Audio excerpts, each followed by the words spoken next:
By हुम was the ब्रह्मो समाज founded, यानी ब्रह्म समाज की स्थापना किसने की थी, किसके द्वारा की गई थी ब्रह्म समाज की स्थापना।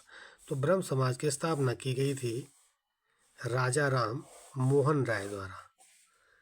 राजा राम मोहन राय द्वारा ब्रह्म समाज की स्थापना की गई थी 1828 में। 1828 में राजा राम मोहन राय ने ब्रह्म समाज की स्थापना की थी। और क्या किया था राजा राम मोहन राय ने, इन्होंने 1815 में एक आत्मीय सभा भी बनाई थी।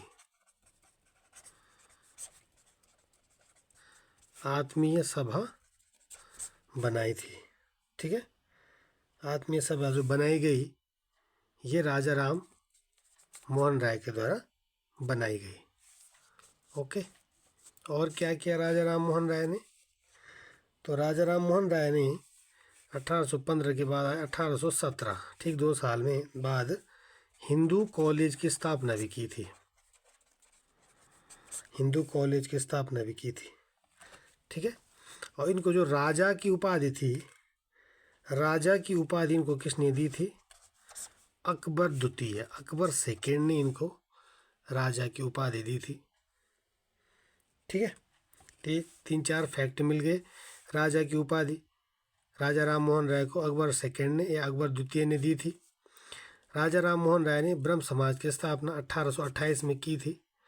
1815 में इनके द्वारा आत्मीय सभा बनाई गई थी और 1817 में हिंदू कॉलेज की स्थापना इन्होंने की थी, ठीक है। अब है और ऑप्शन देखते हैं। ज्योतिबा फुले, तो ज्योतिबा फुले ने क्या किया था, सत्य शोधक समाज की स्थापना की थी इन्होंने।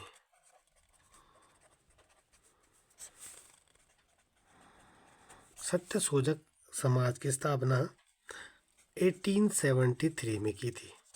1873 में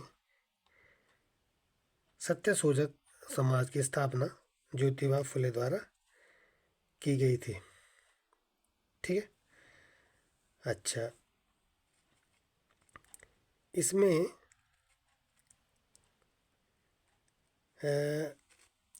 नेक्स्ट ऑप्शन है स्वामी विवेकानंद। तो स्वामी विवेकानंद ने क्या किया था, रामकृष्ण मिशन की स्थापना की थी। रामकृष्ण मिशन की स्थापना 1897 में स्वामी विवेकानंद ने की थी, ठीक है।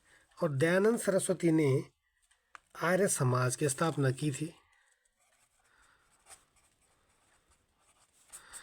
आर्य समाज की स्थापना की थी 1875 में।